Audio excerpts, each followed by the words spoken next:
अस्सलामुअलैकुम दोस्तों, drama serial दोलाब जे नई ईंदड़ एपिसोड में छा थींदो तव्हांखे सॼी कहाणी ऐं अपडेट इन नंढड़ी ऐं छोटड़ी वीडियो में ॾींदासीं। दोस्तों, वीडियो खे आख़िर ताईं ॾिसंदा। मुंहिंजो यूट्यूब चैनल आहे मिर्ज़ा मलिक खे लाज़मी सब्सक्राइब कंदा ऐं बेल आइकन को ज़रूरु प्रेस कंदा, जीअं असांजो नओं हर ईंदड़ वीडियो ऐं पहिरियों ते सभ खां पहिरियां पहुचंदी रहे। ऐं दोस्तों, तव्हां बि नवां अपडेट ॾिसंदा रहो। दोस्तों, तव्हांजो टाइम वेस्ट कोन पिया करायूं, हलूं था पंहिंजे कहाणी ऐं अपडेट जी तरफ़।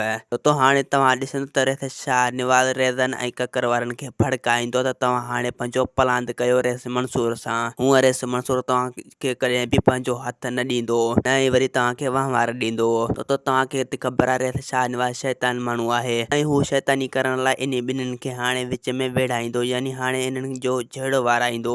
रेस मंसूर इन जहिड़े खे टारण जी पूरी कोशिश कंदो, पर हाल इहे मंसूर जे कंध में पइजी वेंदा। पोइ मंसूर रेस मजबूर थी पोइ इन्हनि सां जहिड़ो वारींदो।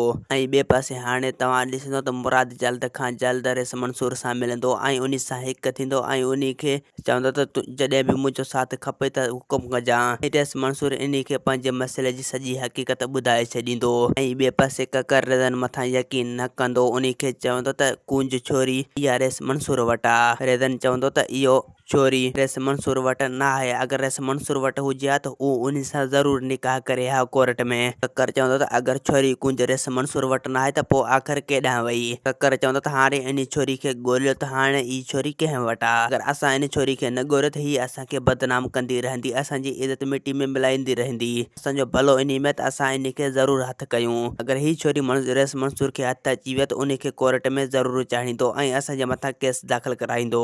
ऐं ॿिए पासे दोस्तों सोडल इहा सोचींदो त मां छोरी कुंज खे अगरि रेस मंसूर जे हवाले कयो त पोइ मुंहिंजा मसइला हल न थींदा, न ई वरी मुंहिंजो मक़सदु हल थींदो। जे करे मां पंहिंजा सभु मक़सद इन छोरी मां हासिल करे वठां। अगरि हीअ छोरी मूं रेस मंसूर जे हवाले कयो त पोइ मुंहिंजा हल कॾहिं बि न थींदा, न ई वरी सोट गुलपरी जो निकाह टुटंदो। मां इन ज़रिए ककर खां गुलपरी जी निकाह टोड़ाए सघां थो। ऐं ॿिए पासे तव्हां ॾिसंदो त हाणे कुंज सोडल मथां शक कंदो। सोडल चवंदो त मां अहिड़ो इंसान न आहियां जो तव्हांजे मथां का बुरी नज़र सां ॾिसां। तूं मूं ते यकीन कर ऐं तूं हिते रही पओ, तुंहिंजो भलो इन में। अगरि तूं पंहिंजे घर वे त तोवारा भाउ ऐं तोखे सोट ज़िंदा न छॾींदा। ऐं ॿिए पासे रेस मंसूर अम्मा साइण खे चवंदो त मां इन मसइले खे हल करण जी कोशिश पियो कयां ऐं मीर जाफ़र इन मसइले खे वधाइण पियो चाहे। हाणे मां उन खे छा कयां, यानी असांजे विच में बाहि ॿारण पियो चाहे, दुश्मनी वधाइण पियो चाहे, ही नंढे मसइले खे वॾो करण पियो चाहे, यानी हिन ॻोठ जा माण्हू माराइण पियो चाहे। अगरि हू चाहे हा त पोइ असांजो मसइलो हल थी वञे हा। रेज़न रेस जाफ़र ख़ान खे न वठी अचे त असांजो ही मसइलो बि हल थी वञे हा। हाणे रेस जाफ़र इहो न सोचींदो त इहो मसइलो हाणे हल थिए, छो हू हाणे जहिड़ो वधाइण जी पूरी कोशिश कंदो ऐं रेस मंसूर खे झुकाइण जी पूरी प्लानिंग ठाहींदो।